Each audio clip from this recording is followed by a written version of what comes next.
It's the end of August and our early parsnips are just coming in, just in time for curried parsnip soup, honey drizzled roast parsnips and all manner of good autumn flavours. But what I want to show you today is how to take your parsnips, let them run to seed, harvest and clean that seed and plant more parsnips so you never have to buy seed again.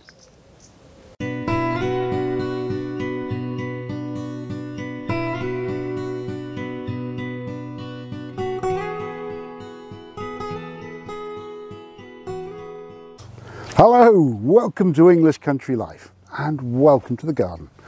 My name's Hugh and today we're going to talk about parsnips. It's just coming into parsnip season now and I want to share with you my love of parsnips, not only because they're the most delicious, wonderful vegetable, brilliant in soup, superb roast. Honestly, if you fell out of love with parsnips because they were served to you flabby and overcooked when you were a kid, try them again.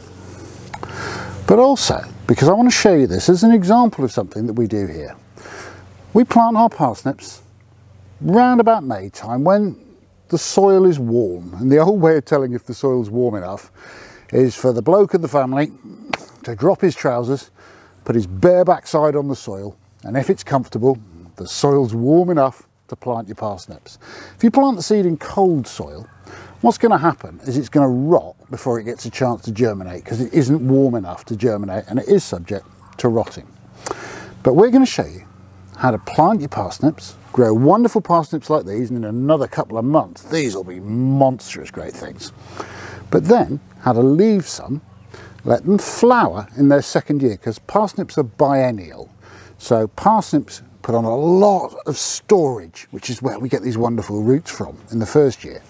And in the second year, they take that stored energy and put up massive 7-8 foot tall flower spikes that then produce a vast amount of seed. Just a few plants has produced this, which I would estimate at 50,000 seeds plus, probably, I don't know, enough to do gardens and gardens and gardens and gardens full of parsnips.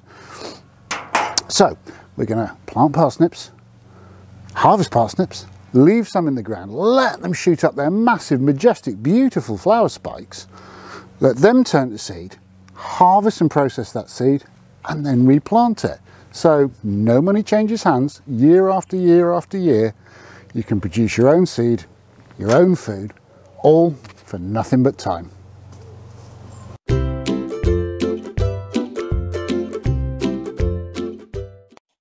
So I will generally sow our parsnips somewhere around the beginning of May. I've been fooled in the past and thought, oh, it's a lovely warm March, I'll get them in early. And then the weather turns and the rain comes down, soil gets cold and wet and the seed rots in the drills. So I try and really keep my powder dry and plant them early May when I'm sure it's lovely and warm.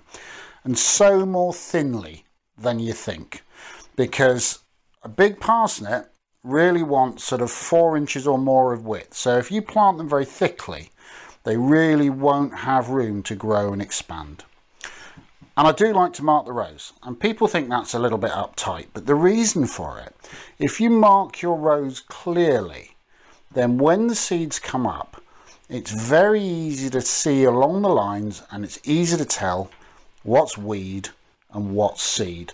And when they're small, that can be quite tricky.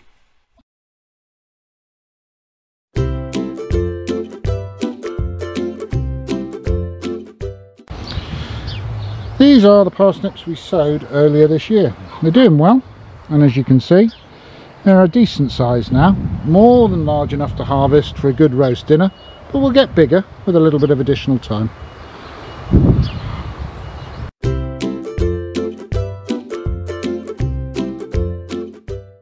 Today I've been cleaning up this bed, ready for spring sowing.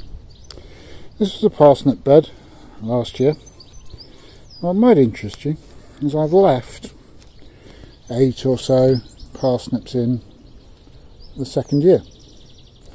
Parsnips being biennial, these will put up big flower spikes through this year using all the energy they've stored in their roots the previous year. And those flower spikes will produce a massive amount of seed. tens of thousands of seeds, more than I will need for a long time.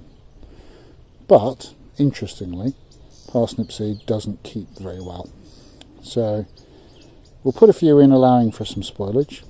We'll gather the seed this year, we'll use it next year, but after that it'll need to be discarded. So each year basically we keep half a dozen or 8 of our parsnips back for producing seed for the following year, and it makes quite a nice little cycle.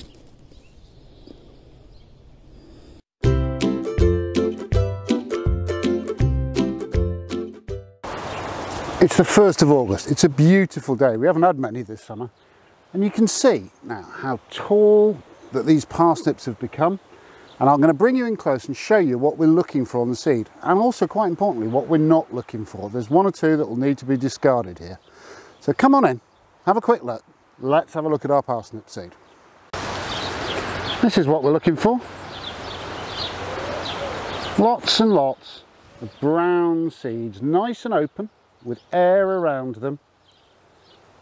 And those are ready for picking. And if we hang those upside down over a bucket, they will dry, and eventually you just tap them on the sides of the bucket and all the seeds fall off. This is a problem, believe it or not. It's not obvious. I didn't notice this to start with. But if you look carefully, you can see just in the middle here that there's a sort of greyish area where the seed stalks are dragged together. And that is where the parsnip moth, yeah, there really is such a thing as a parsnip moth, has laid its eggs. And if we put that cluster of seeds in with the seeds that we're going to preserve to grow next year, then they will hatch out into caterpillars that will massively damage our seeds going forward. You'll end up with a jar full of wriggling caterpillars, not a jar full of nice seeds. So where you see that sort of greyness in the middle, clumping, pick those areas off and don't include them with your seeds.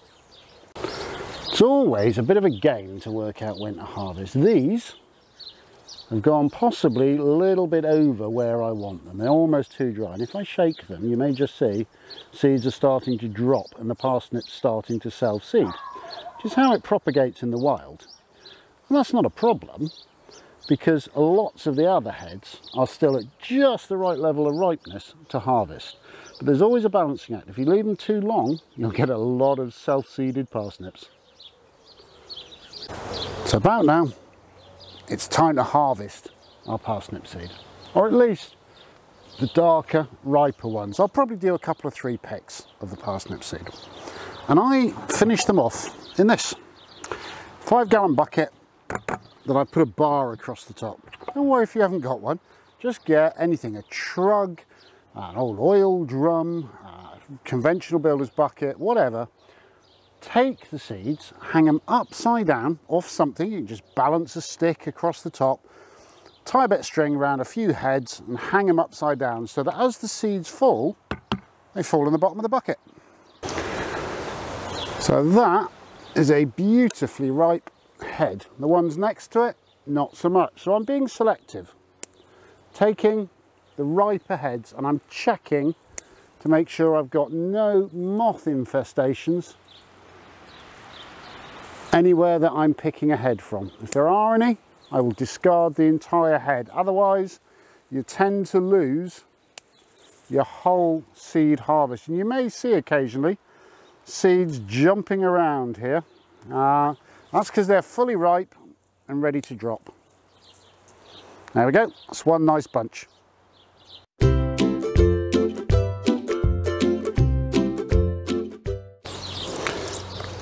There's a bunch of seeds just tied up with a bit of string. Drop them into the bucket and then pull them up on the string so they're hanging in the air, and that gets good air circulation around them so that they dry nicely. Tie them off to the bar, and that will get us brilliant parsnip seeds. You can already see some parsnip seeds in the bottom of the bucket. You see how well it works. The parsnip seeds are thoroughly dry now. So come in close and I'll show you how we get them off the seed heads and then how we sort them ready for storage.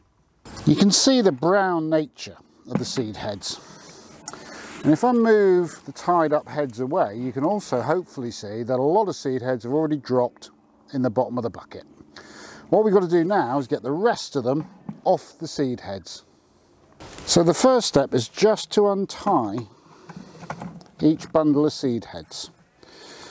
And you've got to go careful because the seeds want to spread themselves. The plant wants to reproduce. So the seed heads will jump off at every opportunity so that they can hit soil and get planted. Once I've got all the bundles untied, what I tend to do is put one lower in the bucket and really give it a good shake.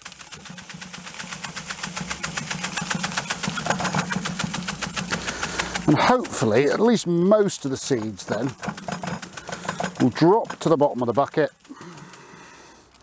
and we end up with what amounts to an empty twiggy bundle of parsnip stalks, which make great firelighters. And this is the joy of seed saving. Look at the quantities of seeds we have there. Enough for many, many gardens and many, many people to have parsnips at every meal. And cost to us, nothing at all.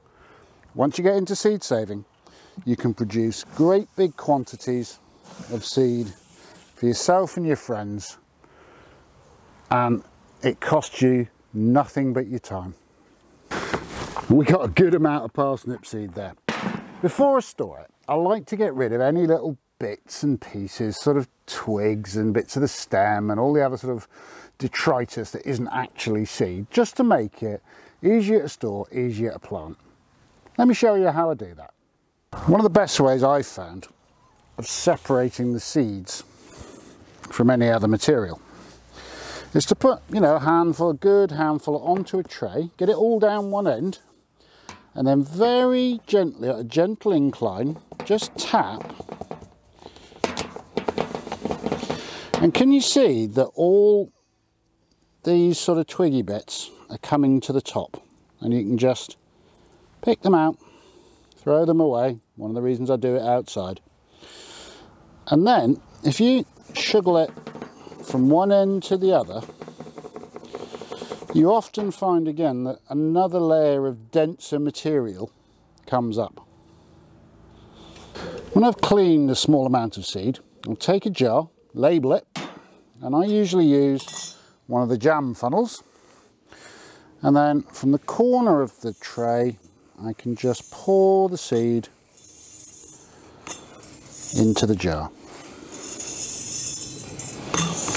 Trust me, labelling is important, and I always put on not just that it's parsnip, but what year it was saved, because parsnip seed doesn't keep more than a year or two, and also what variety it is. And this variety is tender and true. So that was how to produce self-sufficient parsnips. I hope it was interesting. If it was, let us know in the comments down below, because I can show you how to do this for tomatoes and for chilies and for beans and for many other things. We seed save a lot of our own seeds in order to be as self-reliant as we can be. But I think parsnips is a great place to start. And a lot of people don't realise that before all the explorers went out to the Americas and over to China, we didn't have rice, we didn't have potatoes, pasta wasn't consumed. And the primary carbohydrates in the UK were bread and parsnips. And they are still a massively underrated vegetable, full of fibre, full of vitamins, absolutely delicious if cooked well. If this kind of content is interesting to you, can you spare us 5 seconds? Give us a thumbs up down below. Leave us a comment if you'd like to see more, and if you would like to see more, hit the subscribe button, the bell icon next to it, and you'll hear every time we upload a new video. But whatever you do, enjoy the cooler autumn days. Come back and see us soon. Take care.